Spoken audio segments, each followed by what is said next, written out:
Doctor Mohammad Yunus সম্পর্কে বাংলাদেশ থেকে যুক্তরাষ্ট্রে ভুল তথ্য দেয়া হচ্ছে। মার্কিন রাষ্ট্রদূতকে এমন চিঠি দিয়েছে বাংলাদেশি আমেরিকানদের একটি সংগঠন। বিষয়টি নিয়ে মার্কিন পররাষ্ট্র দপ্তরের দৃষ্টি আকর্ষণ করা হলে মুখপাত্র ম্যাথিউ মিলারের গতানুগতিক উত্তর, ইউনুসের বিচার প্রক্রিয়ার উপর নজর রাখছে যুক্তরাষ্ট্র। এদিকে ভারত বাংলাদেশের সঙ্গে রাশিয়া চীনের সম্পর্ক নয় ওয়াশিংটনের অস্বস্তির খবর বিভিন্ন গণমাধ্যমে প্রকাশ হলেও বিষয়টিকে স্বাভাবিক বলে মন্তব্য করেছেন মিলার। ওয়াশিংটন ডিসি থেকে দস্তগীর জাহাঙ্গীরের রিপোর্টে বিস্তারিত। ভারতীয় প্রধানমন্ত্রী নরেন্দ্র মোদী যখন মস্কো সফরে, তখন বাংলাদেশের প্রধানমন্ত্রী শেখ হাসিনা বেইজিংয়ে। একই সময়ে প্রতিবেশী দুই বন্ধু রাষ্ট্রের দুই পরাশক্তি দেশ ভ্রমণকে বিশ্ব রাজনীতিতে নতুন মেরুকরণ হিসেবে দেখছেন অনেকে। এ নিয়ে মার্কিন মূল্যকে অস্বস্তির খবরও প্রকাশ করেছে বেশ কিছু আন্তর্জাতিক গণমাধ্যম। মঙ্গলবার মার্কিন পররাষ্ট্র দপ্তরের নিয়মিত ব্রিফিংয়েও উঠে আসে মোদির রাশিয়া ও শেখ হাসিনার চীন সফর প্রসঙ্গ।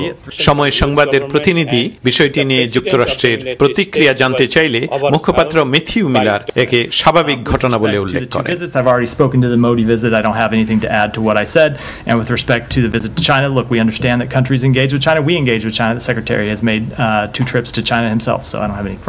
ভারতীয় প্রধানমন্ত্রী নরেন্দ্র মোদীর মস্কো সফরকালে বাংলাদেশের প্রধানমন্ত্রী শেখ হাসিনার চীন সফর নিয়ে যুক্তরাষ্ট্রের পররাষ্ট্র মন্ত্রণালয়ের মুখপাত্র বলেন, এটি দুই দেশের আর্থ সামাজিক সম্পর্ক এবং কূটনৈতিক সম্পর্কের স্বার্থে অতি স্বাভাবিক একটি ঘটনা।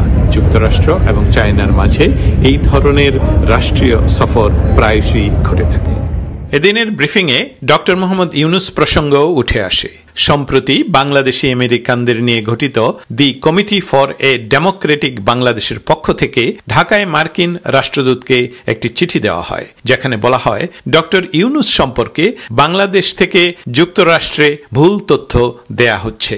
আদালত তার বিরুদ্ধে কর না দেওয়ার প্রমাণ পেলেও ডক্টর ইউনুস নিজের দুর্দশার জন্য সরকারকে দোষারোপ করছেন বলেও চিঠিতে উল্লেখ করা হয়। তথ্য যাচাই না করে বিভিন্ন সময় শান্তিতে নোবেল জয়ীর পক্ষে কথা বলায় মার্কিন সরকারের সমালোচনাও করে সিডিবি। এ বিষয়ে মার্কিন পররাষ্ট্র দপ্তরের মুখপাত্রকে প্রশ্ন করা হলে সরাসরি জবাব না দিয়ে গতানুগতিকভাবে বলেন, মার্কিন সরকার ডক্টর ইউনুসের আইনি প্রক্রিয়ার উপর নজর রাখছে। Dr. Yunus, we continue to monitor closely developments in the case against him. We have expressed for some time our concern that these cases may represent a misuse of Bangladesh's labor laws to harass and intimidate Dr. Yunus. As a key economic partner to Bangladesh, we also worry the perceived misuse of labor and anti-corruption laws could raise questions about rule of law and dissuade future foreign direct investment.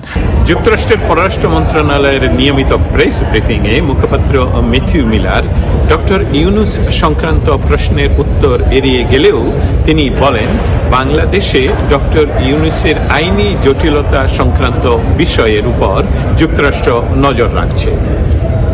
Dastagir Jahangir, সময় সংবাদ, state department, Washington DC.